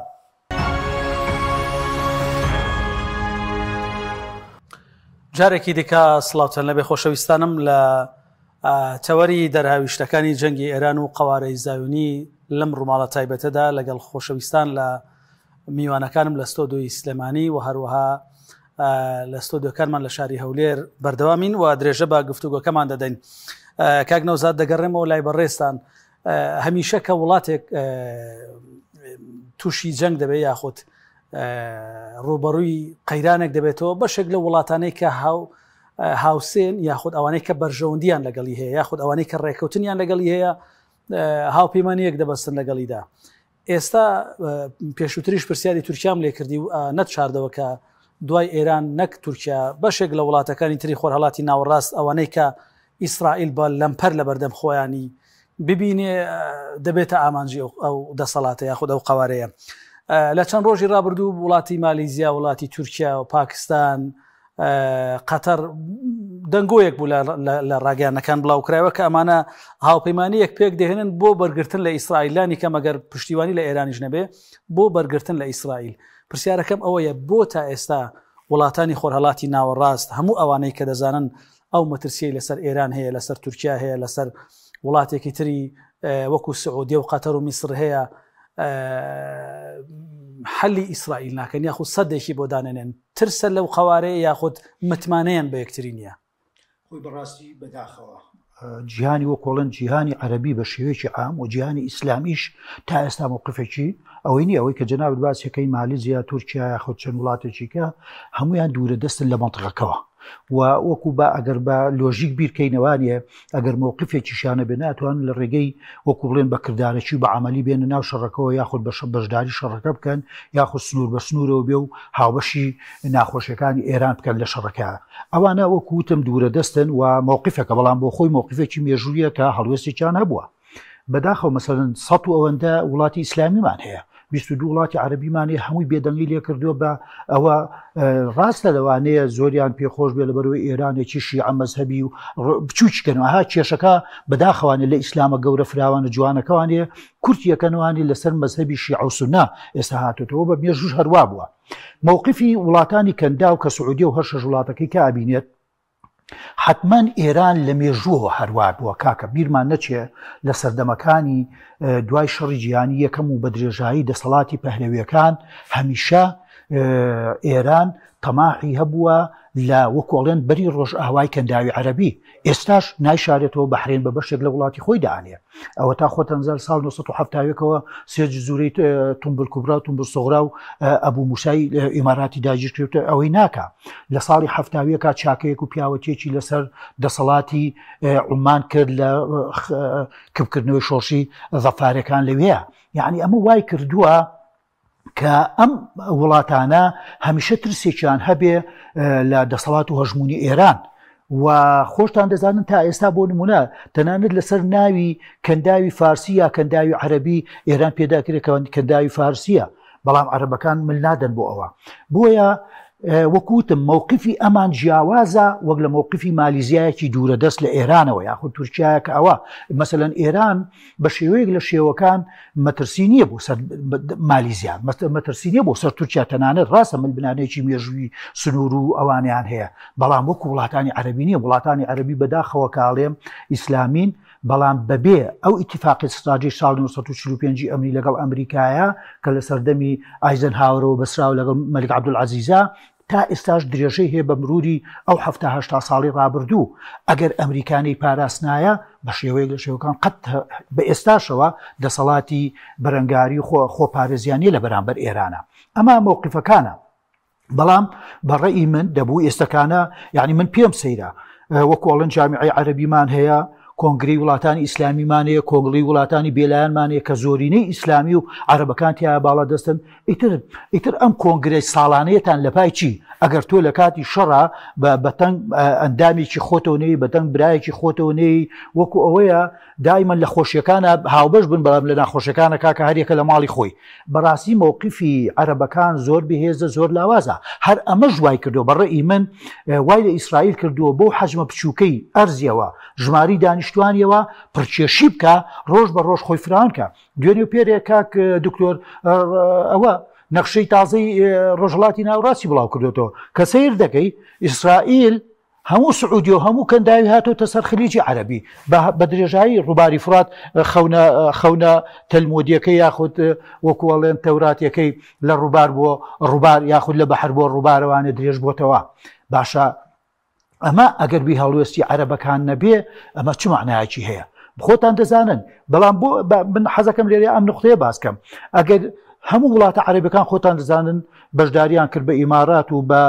بەحرین بە ئاشکرا و قەتەر بە ئاشکرا تەنها سعودی ئێستا ماوە بە ئاشکرایکە ئەوە میسر ئەوە ئوردن ئیتیفاق میسر و ئیتیفاقی سەلامیان هەیە لەگەڵ ئیسرائیلە و ئیتیفاقی ئیبراهیم و ڕێکەوتنی ئیبراهیمیان هەیە و ئێستا هەموو پرۆژە نایاساییەکان نادینیەکان نامرۆڤانەکانی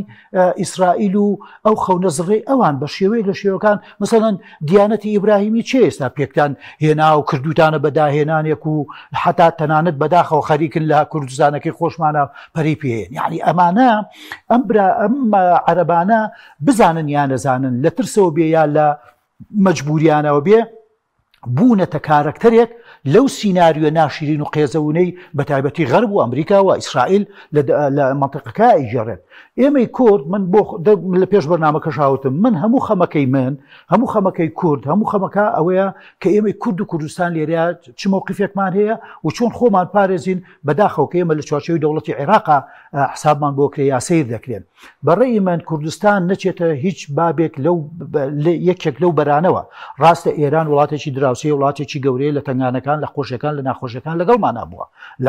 لە بەرامبەریشدا من بیرمان نەچێ ئێرانجی بۆ خۆی وڵاتێکی فریشتە ئاسانیە وەکوڵێن ئەگەر ئێمەی کوردانە بیر بکەینەوانێ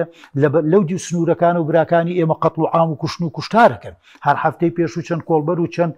گەنجی کوڕ و کچی یعدام کرد لەسەر قسەیەک و ناڕزاییەک لەبەر ئەوە وەکوتم کورد مەسلحەت لە ئیسرائیل تا ئێستا بە مێژووی کورد و شۆرشەکانی کورد لە شۆرشی ئەیلولەوانێ و بۆ تا ئێستاش ئێمە وەکو ئەڵێن قازانج و خێروبێرێکمان لە ئیسرائیلەوە دەست دەکەوتەوە تا وەڵا خۆمان بکەین بە قوربان و گیانفیدا ئیسرائیل و بچینە بەرێکەوە. من بەڕێی من کورد لەبەرەی ئەگەر بیرتان بێ لە دوای حەدەس و ڕووداوی 11 سەپتەمبەری ئەمریکاوە دوو بەرەی تیرۆر و دژە تیرۆر پێکات لە دنیا و دنیای دابش کرد بە ئێستاشەوە. کورد عاقلی کرد کەوتە ئەو بەرەیەوە یا خۆی خستە ئەو بەرەیەوە کە نەچوە بەرەی دژە تیرۆرەوە و دنیای لە خۆی ئاڵۆز نەکرد. باشە ئێستاش ئەبێ کورد لە بەتایبەتی لە باشووری کوردستان یا هەرێمی کوردستانە هەر ئەو هەڵوێستەی هەبێ. ئێمە نە دەوڵەتێکی خاوەن سیادە و سەروەرین، نە قودرەتێکی عەسکەری و مالی و ئابووریەوەمانەیە بەداخەوە، یعنی ئەم قسەیەکەم بۆ ترسانە نییە، بەڵام ئێستا وەکو دکتۆریش باسی کرد هەر بەیانی سنوورەکانمان لێدا بخا لەوانەیە چیلۆی تەماتۆ و خەیار و کوولەکە بگاتە 10,000 و 15,000 کە ئینشاڵڵا وا نابێ. بۆیە وەکو وتم ئێمە دراوسێتێکی باش لێک بینەوانێ، وەکو مەسەلە عەرەبەکەیە لا ناقەتە لە ناوە لا جەمەل لەم شەڕەیە لە ماڵی خۆمانە ئەواکەین، پێمان ناخۆشە شەڕ بەردەوام بێ، پێمان ناخۆشێ گوشت و کوشتار بێ و ئەمەش وەستاوەتە سەرەوەی کە چەند دەسەڵاتی هەرێمی کوردستان بە قووەتە بەهێزە ئەم موقیفە مرۆڤانەیە ئەگەێنێتە دەسەڵاتدارانی عێراق. بەداخەوە لە یەک نقطەیە دەسەڵاتدارانی عێراق و لەژێر فشار و هەژمونی شیعە مەزهەب و شیعەگەرایی و میلیشای چەکداری تونڕە و خەریکە عێراق ڕاکێشنە ناو ئەوەوە کە عێراق ڕاکێشە ئۆتۆماتیکی کوردستانی ڕادیکێشێتەوە جەنگەوە. هیواخوازم ئەوە ڕوونایە. زۆر سپاس، زۆر باشە. کاک دکتۆر سەبارەت بە بابەتێک دەمەوێت کە لە ڕێستەکەشدا ئاماژەیەکمان پێدا، بەڵام دەمەوێت وەکو بەرچاوڕوونیەک بۆ بینەران، وەکو ئاگادارکردنەوەیەک بۆ بینەرانی ئێمە، بۆ بیسەرانی ئێمە لە هەر شوێنە کە دەمانبینن دەبینین کە لە زۆربەی قەیرانەکان ئەگەر قەیرانەکان دروستکراویش بێت شیرازەی ئابووری وڵات بە تەنیا هەواڵێک و سەردێڕی هەواڵێک تێک دەچێت. ئێمە دراوسەتیمان لەگەڵ ئێران هەیە، ئێمە ئاڵوگۆڕی بازرگانیمان لەگەڵی هەیە، لە ڕووی کۆمەڵایەتیەوە خزمایەتی و تێکەڵاویمان لەگەڵ خەڵکانی سەر سنوور هەیە. بۆ نمونە سایتێک قسەیەک بکە لەسەر داخستنی سنوورەکان، لەسەر گرانبوونی شمەک و کاڵا، لەسەر هاوردە نەکردنی پێداویستی ڕۆژانەی خەڵکی هەرێمی کوردستان لێکەوتە خراپەکانی چی دەبێ و ئارکی حکوومەتی هەرێمی کوردستان لەم قۆناغە ناسکەدا چییە بۆ پاراستنی کەرتی ئابووری هەرێمی کوردستان. هەڵاهی ئەوە تەوەرێکی زۆر گرنگە. ئێمە ئەوەی کە ئەمە بەستمانە و ڕۆڵی ڕاگەیاندن و ئەم ڕووماڵانەی کەناڵەکان و کەناڵی جەنابی شتانێکێکە لەوانە ئەبێت دەورێکی جوان ببینە کە ئەویش دەوری وشیارکردنەوە و زیادکردنی هەز بە مەسئولیەتە لە ناو تاکی هاوڵاتی خۆمانە بەوەی کە بزانێت چی بکات. تاوانۆکو هەڵوێستی سۆز و عاتیفە و لێکدانەوەی شتەکان و شیکردنەوە ئەمانە ئەمە بابەتێکە لەوە چێ هەموو کەس تا ڕادێک ئازادە لەوە ئیسە خەڵکمان هەیە لەوانەیە حەزکە ئیسرائیل سەرکەوێ، خەڵکێکە حەزەکە ئێران سەرکەوێ. خەڵکی زۆری نەژم قەنەعەتم وایە ئەو قسەیە وەکو کاگنۆزاد وتی ئێمە باخەمی خۆمان بێت، چی بەرژەوەندی خۆمانە ئەوە گرنگە کە بەرژەوەندی ئێمە ئەوەیە نەگلین لەو شەڕەوە بە هیچ شێوەیەک و حەزکەین شەڕ کۆتایی پێبێت. هیچ کاتێ شەڕ نەیتوانی و بەرامبەرەکە لە ناو بەرێت و کۆتایی پێبێنێت. لاوازیەکە بە سەر لە نوێ بە شێوەیەکی تر هەڵەسێتەوە بە یعنی ئەوە خەونەت تۆ وابزانی ئێران کۆتایی پێێت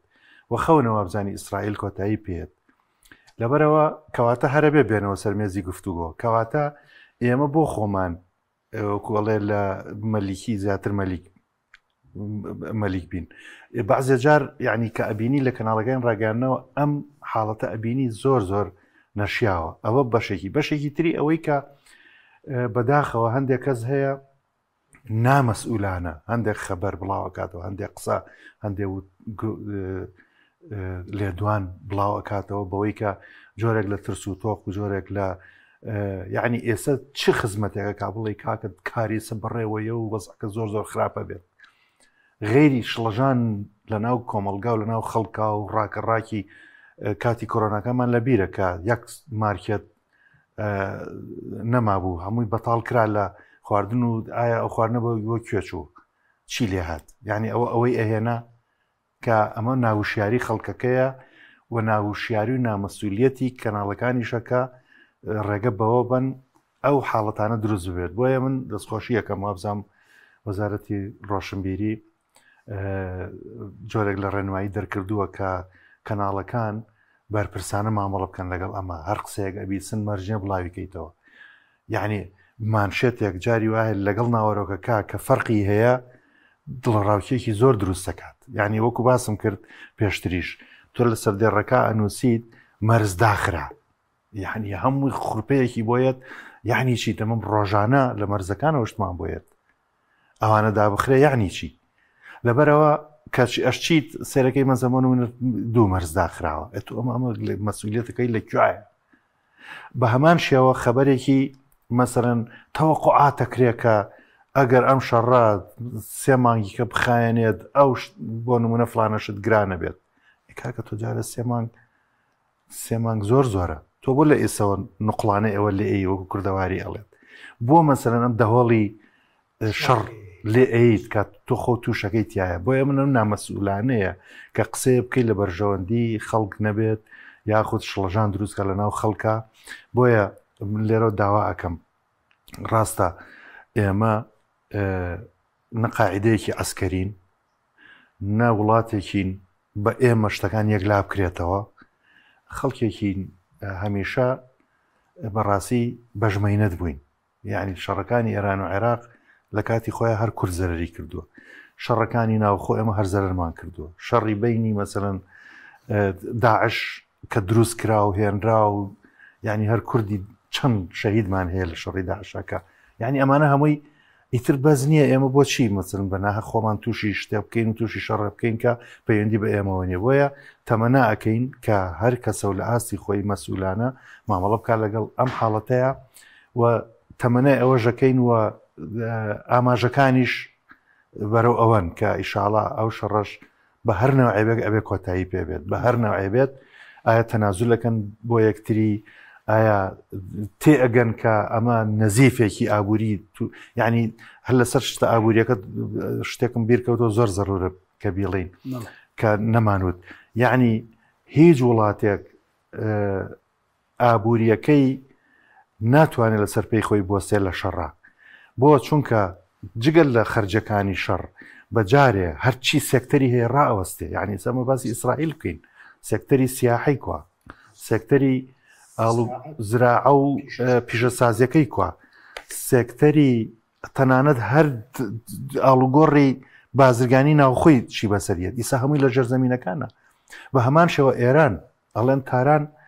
یعنی چۆڵی پێوە دیار هەموو خەڵکەکەی ڕای کردووە وڵاتێک یعنی شارێک وەکو ئێران 15 ملیۆن خەڵکی تایە معقولە مەسە ئەمە چ خزمەتەکات لەبەرەوە هیچ کاتێ شەڕ خزمەتی نەکردووە و لە ڕووی ئابووریشەوە من قەناعەتم وایە پشتی ئەم وڵاتانە نەگیرێت خۆیان کۆتایی پێن وەکو دوو کەس کە ئەوە لە دوورۆ سەیرەکەی شەڕەکەن یەکتری مانووەکەن هەر خۆیان ئەبێت جیاوە بنەوە کە سەیریان کرد ئێستا ئەمریکان ناڵێم ناوێرێ نایەوێ ئەمریکا کاکە ئەمە بیرمان نەچێت کێشەی ناوخۆیی هەیە ئەویش یعنی هەر هەفتەی پێشوو بوو لۆز ئەنجلس و ئەوانە هەموو مزاهراتە و ترەمپ پیان ئەڵێ شێتن ئەمانە و کێشەی هەیە یعنی نایەوێت کێشەیەکی کەی بۆ دروست ببێتەوە استراتیژی ئەسڵەن دەرچوونەکەی لەسەرەوە بنیادناوە کە ترامپ ئەڵێ من نامەوێ ئەمریکا تووشی شەڕ ببێ خەڵکی خۆم نایەم بەکوشت لەسەر ئەمە بنیادراوە لەسەرەوە دەرچووە نایە ئیسە جارێکی کە ئەوە بکاتەوە بۆی ئەمە گرنگە ئەمانە بزانین لەبەرەوە بۆ نمونە ئیسرائیل بە یاوەش زۆر شتێکی سەرنجڕاکێش کە لێزانانن چۆن ئیسرائیل لەوێ ئەمریکا تێوە گلێنێ بەردەوامەڵێ سوپاسی ئەمریکاکەین بۆ پشتیوانیەکانمان بۆی ئێران تووڕەکا بڵێ وەڵاوە دیارە پشتیوانی کردووە ئێرانیش لەو سەریێت و ئەزانێ پشتی حتا منوتم ئەوانەی ڕۆژێوێ ساڕۆ خێبا لە شتێکی ئەمریکا هەر خۆی ئیسرائیل خۆی هەواڵگری هەر ئیسرائیل خۆی بە ناوی ئێرانەوە بۆ نمونە پاپۆڕێکی ئەمریکی استێدافکا بۆی ئەمریکا بڵێ ئەوە لێم دراو توش ببێت شەڕی جیهانیەکان وا ڕیاوە ئەگەر لەبیر تامێت لە بینی نەمساوکوێ لە غەڵەتێکی واوە دروست بووە بە تەکتیکێکی وا بۆی ئەمریکا نایەوێت کە نایەوێت کەواتە ئەوێ خۆیان تووشی ئەو نەزیفە بن بەڵام گەشتە حەدی تیاچوون فریای ئەکەون بە هەمان شێوە ئێرانیش ئەو قسەی کە جەنابەت باسی کرد ئابووری ئێران تەبعەن ئابووریەکە لە ڕووی ئەوەی کە چەند ساڵ گەمارە دراوە خۆی ڕاهێناوە لەگەڵ شەڕی ئابوووریە ئەمەشی کە فراوانە ئەمەشی کە پێگەی بەهێزە ئەمەشی کە بمانوێت نەمانەوێت لە ژێرەوە رووسیا پشتی ئێران بەرنایە ڕاستە خۆ نایە بێتەش بۆ چونکە خۆی لە شەڕایە سین بە هەمان شێوە ڕاستەخۆ نایەتە ناوی بەس پێت سیر نەبێ بەنا ڕاستەخۆ هاوکاری بکات ئەم وڵاتە ئیسلامیانە کە باستان کرد یعنی پاکستان هاواری لێ هەڵساوتی کاکە ئەوە معقولە ئێمە بۆ سین بە دیار ئێرانەوە کە ئەوە لی بدرێ و قسە نەکەین سبینێ سەری ئێمە ژێت ئیسرائیل وتی چاری یەکەینەوە دوایی بە لەمە ببمەوە یعنی خۆمیان ئەزانن لەبەرەوە پێم وابێت لە ڕوو ئابوووریەکەوە هەردووکیان تووشی نەزیف ئەبن و قەنەعەتی ژەکەن و تەسلیمی ژەبن یعنی زە بە من بێ ئەڵێم ئێران خۆی ئەڵێت خۆی ئەڵێ من نامەوێ چەکی نەوەویم هەبێت وا ئەڵێت خۆ ئەمریکاش هەروواڵە لە تۆ ناوێت چەکیدنەوەی دەبێت وەرن ئەمە بخەنە سەر ئەرزی واقع لە مەرحەلا بۆت ناکرێ وانە لەبەر ناڕوا وزەی ئەتۆمیەکە بەکاربێنە بۆ ئاشتی بەکاری بێنەوە وزەی کارەبا بۆ پیشەسازی و بۆ ئەوانە بەڵام دیارە دەرفەت نادرێت سیستمەکە ڕێگەت نادا ئەگینا یعنی تووشی ئەو کارە ساتە بێگومان سواز بە وەڵامەکەت کاکتۆر کاکشوان دەگەڕێمەوە لای بەڕێستان پێشتر بینیمان کە ئەوەی ئێران پیشانی وڵاتانی عەرەبی دەدا لە کەندا و ئیمپراتۆریەتێکی فارس بوو لە ناوچەکە کە هەمیشە ترس بوو لەسەر دڵی وڵاتانی عەرەبی لە گەروی هورمز لە کەنداوەکان لە ڕێڕەوە ئاویەکان لە مامەڵە بازرگانیەکان بەوە دەیترساندن کە دەتوانێت گرفتیان بۆ دابخە یاخود گەروی هورمز دابخە ئەوەی کە لەم چەند ڕۆژە بینیمان لە دەستپێکی شەڕ و وەڵامدانەوەی ئێران بەرامبەر بە ئیسرائیل یاخود بەرامبەر بە ئەمریکا ئەوەی کە وڵاتانی کەندا و لی دەترسان وەکو ئێران ئەمە ترسێکی ڕاستەقینە بوو ئێران ئەو توانایە یاخود ئەمە تەناوە هەمێک بوو دەرکەوت کە ئێران ئەو توانایی نییە ببێتە مەترسی لەسەر وڵاتانی عەرەبی لە ناوچەکەدا بەێ خۆی ئەمن ئەم جارە بەوە دەست پێ دەکەم کە ئیسرائیل ئەو تیکەی ئەو لوقمە ئەو پاروەی کە دەیەوێ بیخوا لە ڕاستیدا ئەگەر فریاگوزاری سەرەتایی واتە ئیسعافاتی ئەوەلی بۆ نەکرێ لەوانەیە پێی بخنچێ ئەویش ئەوەیە کە گۆڕانکاری کردنە لە نەخشەی خۆرهەڵاتی ناوین بە پاڵپشتی ئەمریکا لێرە و وڵاتانی عەرەبی و کەندا و حاڵی دەکا کە پێویستە گۆڕانکاری بەو شێوەیە لە خۆرهەڵاتی ناوین بکرێت کە دەستی ئێران ببردرێ بە حکمی ئەوەی کە ئێران خەتەرە بۆ سەر ئێوە لە هەمان کاتیشدا هەندێک لە وڵاتانی عەرەبی بڕوا دەکەن و هەندێکیشیان تەحەفوز دەکەن مەترسیان لەو بۆچوونە هەیە لەبەر ئەوەی دەوایانەوێ تەوازن و هاوسەنجی ڕابگرن چون کە دەزانن هەم ئێران ئەگەر بێت و دەستی درێژ و بەهێز بی ئەوان بە زیانی خۆیان زانیوە و لە هەمان کاتیشدا ئەگەر بێت و ئیسرائیل بە پاڵپشتی ئەمریکا دەستی درێژ و بەهێزبی کاردانەوەکانی ڕابردوویان بینیوە جا بە تاکید ئێران بۆ بەرگریکردن لە خۆی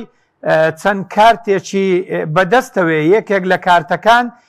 فراوانکردنی جەنگەکەیە پەڵچێشکردنی جەنگەکەیە عفوەن پەڵچێشکردنی هەندێک لە وڵاتانە بۆ نێو جەنگەکە جا یەکێک لە کارتەکانی تری کە ئیشارەتت پێکرد ئەویش گرتنی گەروی هورمزە چونکە گەروی هورمز شادەماری ئابووریە لە نێوچەکە بۆ نمونە سەدا بیستی نەوت لەوێن دەرێ ڕۆژانە گوزەر دەکا کە 20 ملیۆن بەرمیلە کە بەداهاتی یا بەخەرجی 200 ملیۆن دۆلارە هەڵبەتە وێڕای ئەوەی ئەگەر بێت و ئەم گەروە بگیرێ هەندێک لە وڵاتان وەکو سین و ئەوانش تێیدا زەرمەند دەبن خەڵکێک پێی وایە کە قبول ناکە بەڵام دوجار ئەگەر بێت و ئێران چارەی نەمێنێ ئیدی هەموو کارتەکانی بەکاربێنی لەوانەیە ئەوەش بکە یا ئەگەر بشیگری لەوانەیە بە تەحدید بیگری واتە سنوورداری بکە ئەو کاتە لە مەساڵحی ئەو وڵاتانە بدا کە دوژمنینی یا هاوکاری دوژمنەکانیەتی بەڵام نایە لە مەساڵحی ینی سین و هەوادارانی خۆی بدا چونکە وەک دەڵێ ڕۆژانە والله ئەعلەم 33,000 کەشتی بەو گەروەدا گوزەر دەکەن جا یعنی ئەمریکاش لەم سیاسەتە لەم نیەتەی ئێران تێدەگا بۆیە پێم وایە لە دووماهیدا تا بکرێ ڕێگەنادا کە ئەم جەنگە بەو ئاراستەیەدا بڕوە کە ڕژێمی ئێستای ئێران بکەوێتە مەترسی کە ئێران هەموو کارتەکان بەکاربێنی ئەم ڕۆژ ناتەنیاهۆ ئەفوەن ترەمپ وەک گزارشتێک ئەوەی گوتووە یا ڕایگەیاندووە چەندە ناتەنیاهۆهانی خەڵکی ئێران دەدا کە لە نێوخۆ هەڵستن و ڕاپەڕن بۆ ئەوەی بڵێ ئەوە ڕێنسانسێکە لە نێوخۆی ئێران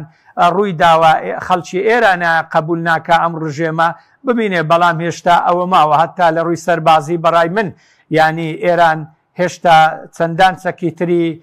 دوور هاوێژ و مەودا دوور و کاریگەری تری ماوە کە لە ئیسرائیل بدا بە تایبەتیش پێم وایە لەوانەیە سیاسەتی ئێران ئەوە بیکە ماوە هەندێک موشک ئاراستە ئیسرائیل بکە درێژە بە شەڕەکە بدا ینی ئەسلەن ینی ئیسرائیل ناچاری دانوستان بکە هەر وەکو خەبیرێکی ئاسایشی جوو لە ڕۆژانی ڕابردوو گوتی پێویستە ناتەنیاهۆ واس لەو سەرشێتیە بە مستەلاحی خۆی یا شەڕانگێزیەی شەڕبێنی چونکە ئەگەر وازنێنی ئێران بە شێوەیەک درێژە بە شەردەدا لە ئیسرائیل دەدا ئیسرائیل ناچار دەبێداوە لە ئێران کاکە شەڕەکە ڕابگری ئەو کاتە ئێران ڕای ناگری یعنی منطق نییە لۆژیک نییە ئێران یا هیچ وڵاتێک لە کاتی کەس یا لە کاتی شەڕ ینی دانوستان کە یا بە دانوستان ڕازی بی هەر دەبێ مەدی هێرشەکانی ئیسرائیل ڕابگیرێت جا لەلایەن ئەمریکا لەلایەن ئاسایشی نێودەوڵەتیە لەلایەن کۆمەلگەی نێودەوڵەتیە بۆ ئەوەی بتوانن قەناعەت بە ئێران کەم گەڕێتەوە سەرمێزی دانوستان تاکە ڕێگەش تاکە چارە ئەوەیە کە بەڕاستی لە پێناو گڕنەگرتنی ناوچەکە درێژە پێدانی ناوچەکە نەبوو نەگرکانی ناوچەکە شەڕەکە بوەستی چونکە ئەگەر شەڕ بەردەوام بی خۆ تاکە براوە ئیسرائیل نابێ لەوانەیە وڵاتانی تری ئیسلامیش لە پێناو خۆیان ناچار بن بێنە دیار شەڕەکە ئەو کاتە ئەمریکا بە ناچاری دەبیبێتە ناو شەڕەکە لە نێو هەڵمەتەکانی هەڵبژاردننی ترامپیش هەمیشە ڕایگەیاندووە ئاوا دەنجی خەڵکی بەدەستهێناوە کە من دەمەوێ ینی ئاشتی لە جیهان بەرپا بکەم بەس بەداخەوە نەشەڕی غەزەی ڕاگر نەشەڕی ئۆکرانیا ڕاگر وە ڕێگەیدا کە شەڕێکی تریش بەرپابی کە شەڕی ئێران و ئیسرائیلە بەوەش بەتەکید هەم ئیسرائیل یعنی پێ لە ڕوولاواز دەبی هەم ئەمریکای پێ ناشیرن دەبی ئەگەر ئەمریکاوا بێ دەنگ دابنیشی بە جۆرێک لە جۆرەکان بە شکەست خواردوو لە قەڵم دەدرێ ئەگەر تەدەخولیش بکە لەوانەیە وڵاتانی تریش تەدەخول بکات. زۆر باشە کاکشوان بۆ پرسیاری کۆتایی دەگەڕێمەوە لای بەڕێستان کاک نەوزات پرسیاری کۆتایی ماڕاستەی جەنابەت دەکەم ئەگەر تۆزێک بە کورتی وەڵام دەنەوە لە بابەتی بەریەکەوتنی وڵاتێک یاخود ناکۆکی نێوان وڵاتێک و یا وڵاتێکی تر زیاتر لەوە دەبینین کە دەست پێشخەری لەلایەن وڵاتی سێمەوە یاخود لەلایەن تەرەفێکەوە دێتە ئاراوە بۆ ئەوەی کە شەڕ درێژە نەکێشێت لە بەر لە دەستپێکی شەڕی ئێران ئیسرائیل هەواڵێک بڵاو بۆ کە هەریەکە لە میسر لە سعودیە لە قەتەر داوایان لە ئەمریکا کردووە کە لە ئێران نەدرێت و دوێنێش هەواڵێک بڵاو کراوە گوایە ئێران دەچێتەوە سەر مێزی دانوستانەکان لە وڵاتی عومان بەڵام ئێران ئەوەی ڕەت کردەوە بۆچی تا ئێستا هیچ دەست پێشخەریەک نابینین لە هیچ وڵاتێکی دراوسێ و جیهانی یاخود لە هۆشداریەک نابینین لەلایەن نەتەوە یەکگرتووەکان و بۆ ئەوەی کە لایەنێکی دیاریکراو بێتە نێو ئەم شەڕەوە بۆ ئەوەی کە دانوستانێک یاخود لێک نزیک بوونەوەیەک ڕوودا هەر وەک جەنابی دکتۆر ئاماژەی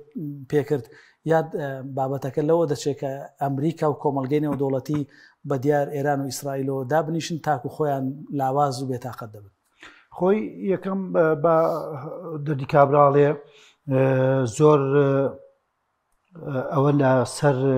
نەتەوە یەکگرتوەکان هەڵنەچێن چونکە خۆمان نزانین نەتەوە یەکگرتوەکان هەم دام و دەستگایەکی زەبەلاحی بێ و کۆڵن بێ هەڵوێشتە و بێ بڕیارە و بڕیارەکانیشی زۆر مرزەم نییە و لەژێر سایی سیاسەتەکانی ئەمریکا ئەوانەیە بەڕێوەچێت ئەوە یەک دووهەم ئەو هەوڵانی قەتەر سعودیە وەکو باست کرد لەگەڵ میسرا بەڵێ هەبووە من وڵاتی کەش زانم من بیستمە سوئیسراش بە پەنهانی هەوڵی داوە وەکۆڵێن سەرۆک ئەردۆگانیشەوە ئەڵێن وەکو برادرێوتی تەلەفۆنەکەی لە ژێ ناکەوێتە خوارەوەر خەریکە بەڵام ئەمانە بۆچی ناگەن نەتیجا بەڕێی من ئامانجەکان نەپێکێڕاوە ئامانجەکانی ئیسرائیل ئەمریکانە پێکەراوە من ئامانجی سەرەکی ئەمریکا بەڕێی من لە هەفتەی لە سەرەتایە وتم ئەمە هەروەکو کاتێکی زەخت بێ بۆ سەر ئەمری بۆ سەر ئێران بۆ ئەوەی بگەڕێتەوە سەرمێزی مفاوزات و تەنازلی زۆر بکە لە ئەو مەرج و شەرت و شوت و دانووسانەکانە بەڵام بەڕاستی وا دەرنەچوو و ئێران توانی خۆ ڕابگرێت تا ئەساوە حەو ڕۆژی تەواو کردووە خۆی ڕاگرتەوە و تا ڕادێکیش باش دەستی خۆی وەشانووە وڵاتانی عەرەبی قەتەر ئەوەیە من زیاتر قسەم لەسەر قەتەر لە بەڕێی خۆتان زان دۆستاتێکی باشی لەگەڵ ئێرانە و لە کاتی گەمارۆکەی لەسەر قەتەر خۆی تەسلیمی ئێران کرد و ئێران پشتیوانێکی باشی لێ کرد لەبەرەوە هەوڵەکانی سعودیە و مسر هەوڵێکی دووە کۆڵێن هاکەزاییە چونکە دەورێکی باشیان نیە و لە ژێری شەوانی زۆر لەگەڵ ئیسرائیلە لەواچێ ڕێک بن بۆ هەڵوێستەکانیان بەڕاستی ئەم شەڕە بەم خوێنساردیە کۆتایی پێنایەت و بەڕێی من ئەگەر وڵاتێکی بەهێز نێتە ناوەوە بەڕێی من وەکوە رووسیا سین و ئەمریکا وەکو سێ قوتب و بەریتانیاش لەو لاوە بیرمان نەچێ فەڕەنسا ئەمانە وەکو قوتبی ئەوروپی نێنە پێشەوانێ و بە جددی کار بۆ ڕاوەستانی نەکەن ڕاناوەسێ بەداخەوە هەر ئەمڕۆ ماکرۆنەڵێ ئێمەش لەگەڵەوەین کەوا ژێرخانی ئەتۆمی ئێران نەمێنێ کەواتە ئەمە شەنگاوێکی تازەی کە تا دوێنێ و پێرێ ماکرۆن نوعیچکە مووقفیە بوو لەبەرەوە بەڕاستی شەڕەکە درێژە ئەکێشێت ئەگەر بەم نەهجە بڕوە و بەم هێواشیە بڕوە ئەگەر ئێمە هەمومان وەکو ئەوەی کە جەنابتان ڕاتانگەیان گواز لە ئێران و ئیسرائیل بێنن تا تەواو نەزیڤە بن و تا تەواو هێز و پێزیان تیانامێنێت ئەمە زۆرە کێشێ بۆ ئەم زۆر کێشانش لە قازانجی هیچ لایەک نیە لە قازانجی ناوچەکەشانە زۆر باشە زۆر سپاس کاک نەوزاد دکتۆر ژیان دو پرسیار ئاراستەی جنابتان دەکەم بە تایبەتی بۆ ئەو وڵاتانەی کە مەزدەری سەرەکی ئابووری وڵاتەکانیان بریتیە لە دەرهێنانی نەوت و فرۆشتنی نەوت و هەموو ئەو وڵاتانەش کە نەوت هەناردەی دەرەوەی وڵاتەکانی خۆیان یاخود ئەوروپا دەکەن لە گەروی هورمزەوە دەردەچێت کە ئێران دەڵێت دەتوانم ئەو گەروە دابخەم کە سەدا بیستی واریداتی نفتی هەر یەک لە وڵاتە بەرهێنەکانی نەوت لێەوە دەڕوە لە بەردەوامی شەردا مەسیری نرخی نەوت و ئاستی دابەزین و بەرزبوونەوەی نرخی نەوت لە ڕووی هەڵاوسانەوە لە ڕووی دابەزینەوە بە چ ئاستێک دەگاوە وەکو کۆمەلگەی نێودەوڵەتی چ زیانێکی پێدەگات بەڵێ ئێمە هەر لە بابەتی گەروی هورمزەوە عێراق یەکێ لەو شتانەی کە بیری لێ کردوێتەوە تەنانەت هەر نەک بۆ گەروی هورمز بەڵکو ئێمە ئەزانین کە نەوت حتا نەوتی هەرێمی کوردستانیش بەعزێکی بەتەنکەر هەر لە ڕێی ئێرانەوە ئەچۆ دەرەوە و هەروەها لە عێراقیش بە نەوعێک لە نەوعەکان ئەو مامەڵەیە هەبووە لەگەڵ ئێرانە غازی ئێران لا يزال ئیسر سەرچاوەیە بۆ وزە بۆ عێراق مەبەستمەوەیە ئەگەر ئەو شەڕە لە ڕووی سەرچاوی وزەوە مامەڵی لەگەڵا بکەی بۆ وڵاتانی ناوچەکە عێراق کە خۆمانێتیین و نزیکترینیانە کە ئەم گرفتانەیەتە بەردەمی بۆیە لە عێراقەوە قسەکە ئەەکەم دڵنیام هەموو وڵاتێک بیر لەوە ئەکاتەوە بیر لە بەدیل ئەکەنەوە بۆ نمونە کە ئێستا باسی عێراقەکەم یەکێک لەو شتانە کە پەیوەندیشی هەیە بە کوردەوە ئەڵێن ئەبێ زوو ئیتفاقی چوونە دەرەوەی نەوتی هەرێمی کوردستان دەست پێ بکاتەوە لە ڕێگەی ئەوەوە ئەو بۆریە کە لە جیهانەوە ئەڕوات ئەوەش بەکاربێنرێتەوە بۆ نانە دەرەوەی نەوتی عێراقیش کە ئەوەش جۆرێکە لە بەدیل بۆ ئەوەی ئەگەر لە منتیقەی خەلیج و گەروی هورمزەوە کێشە دروست بوو بەدیلێک هەبێت بۆیە من قەناعەتم وایە هەموو وڵاتێک بیر لەوە ئەکاتەوە کە بەدایل بدۆزێتەوە بۆ گرفتەکەی بەڵام گومان لەوانیە کە یەکەم جار کە ئەو حاڵەتانە دروستە بۆکو سەدمەیەک نرخی دۆلار چەند بەرز بوویەوە دوایی وردەوە دەهاتەوە ئاستی خۆی نرخی نەوت لا يزال یعنی هەر لە بەرز و نزمیایە بەڵام ئەوانەی کە سەیری معادلە ئابوووریەکانەکەن هەستیارترن لە خەڵکی تر دووربینتر سەیری شتەکانەکەن بۆیە من قەنەعەتم وایە ئەگەر بەدیلیان نەبێت طبعاً نرخەکەی لاقی بە عەرز و تەڵەبەوە هەموو معادلەیەکی ئابووری هەمومان نەزانین کاتێک کە عەرز نەبوو تەڵەب زۆر بوو لە سەرنەوتەکە نرخەکەی بەرزە بێتەوە ئیتر کە ئەو عەرزە نەبێت یا ئەوەیە کە کێشە هەیە لە گواستنەوەیە یاخود کێشە هەیە لە منشەکانیا یعنی سەبۆ نمونە مەسە ئێران نەتوانێت نەوت بەرهەم بێنێت یا وڵاتێکی تر تووشی گرفت بێ نەتوانێت نەوت بەرهەم بێنێت نەتوانێت نەوتەکەی بگوازرێتەوە کەواتە عەرز کەرم بێتەوە لە ناو بازاڕە هەموو وڵاتێکیش احتیاطی هەیە بۆ نمونە ئەمریکا هەمیشە بە احتیاطی نەوتەکەی تەوازونات ڕائەگرێتەوە یعنی چەند لە احتیاطەکەی ئەخاتەوە بازار بۆ ئەوەی نرخەکەی هاوسەنگ کاتەوە لە کاتی تراوردەوە دەپڕیکاتەوە ئەمانە هەمووی کۆمەڵی معادلاتن شەڕ ڕاستەوخۆ پەیوەندی هەیە بەم نرخانەوە بۆیە تەمەنا ئەەکەین یعنی طبعاً هەیە ئەڵە جا کورە نەوت گرانە بێ هەرزانت بە ئێمە چی نەخێر یعنی هەموو شتێک پەیوەندی هەیە بە تۆ یعنی شەڕی ئۆکرانیا ڕوویە خەڵک گەنمی دەست ناکەوت سەرچاوی گەنم بوو سەرچاوی گواستنەوەی هەموو شتەکان بریتە لە وزە لەبەرەوە کاریگەری هەیە قەنەعەتم وایە لە درێژبوونەوەی شەڕا یاخود پەرەسەندنی زیاتری پێم وا بێت سێکتەری ئابووری مۆزوعی نەوت و ئەوانە چوونە دەرەوەی گرانبووری نرخی و تەنانەت باسی دۆلارێک کرد بە هەمان شێوە دۆلاریش بەرزە بێتەوە دۆلاریش ئەملەیەکە کە تەحکوم بە اقتصادی وڵاتەکانەوە کاریگەری هەیە بۆیە تەمەناکەین شەڕ زوو کۆتایی پێبێت بۆی ئەو حاڵەتەنە ئاساییانەش کۆتایی پێبێت لە گرانبوونی شتەکان زۆر باشە زۆر سپاس دکتۆر کاکشوان دوا پرسیار دەگەڕێمەوە لای بەڕێستان بەس ئەگەر بە کورتی وەڵام دەنەوە نەتەنیاهۆ دنەی ترامپ دەدا بەوەی کە تا ئێستا هاوپەیمان و دۆستێکی لەو باشتری نەبووە یاخود سوپاسی هاوکاریەکانی دەکات ئەمە لە ئەگەری هاتنەناوەی ڕاستەوخۆی ئەمریکا بۆ ناوشەڕەکە ئامانج لە هاتنی ئەمریکا بۆ ناو شەڕە بریتیە لە ناوبردننی وێزگەکانی ئەتۆمی کۆماری ئیسلامی ئێران یاخود گۆڕینی ڕژێمی ئەو وڵاتەیە لە ئەگەری هاتنی ئەمریکادا رووسیا وڵاتانی دیکە بە بڕوای ئێوە دێنە بەرەی شەڕەوە یاخود بە دیار لە ناوچوونی ئێرانەوە دادەنیشن بەێ بێگومان ئەگەر ئەمریکا ڕاستەوخۆ بێتە نێو شەڕەکە ئێران زەرەری زیاتر دەکا بەڵام لە هەمان کاتدا پاڵپشتی زیاتریش بەدەست بێنی کە وڵاتە زلهێزەکان قبولی ناکەن چۆن رووسیا شەڕی لەگەڵ ئۆکرانیا کرد بەڵام وڵاتانی خۆر ئاوا پاڵپشتی ئۆکرانیا دەکەن تا ئێستا شەڕەکە بەردەوامە و ئۆکرانیا نەکەوتووە ئەو کاتە لەوانەیە حاڵەتێکی ئاوا دووبارە ببێتەوە بەوەش بە تاکید ناوچەکە دەبێتە گرکان و زەرەر دەکا ئەوە مسلەمە کە ئیسرائیلیش ئاعتراف دەکا کە ئەو چەکەی نییە کە بتوانی وێزگەی فۆردۆ کە هەندێک دەڵێن 80 مەتر یا 100 مەتر لە ژێر زەویەیە لە بن چیایە ینی بتانی ئەوێن دەرێ وێران کە ئەگەر بە چەکی ئەمریکا نەبی جا ئەگەر ئەمریکا ئەو چەکەی بەکارهینە توانی ئەو کارە بکە بە تاکید لەوانەیە وڵاتانی تری هاوپەیمانی زلهێز لە بەرخۆیان یعنی قبولی نەکەن و هەروەهاش ئێستا ئەوان بە ناوی چەک لە چەچینەوەوی لە ئێران دەدەن ئەگەر نیەتی بۆ لی دەدەن ئەگەر هەشەتی دەبێتەوە بترسێن لە کۆتاییدا ئێران بەکاری بێنی و یعنی فعلەن ئیسرائیل تەخت بکاتن ئیدی هیوادارین لە داهاتوودا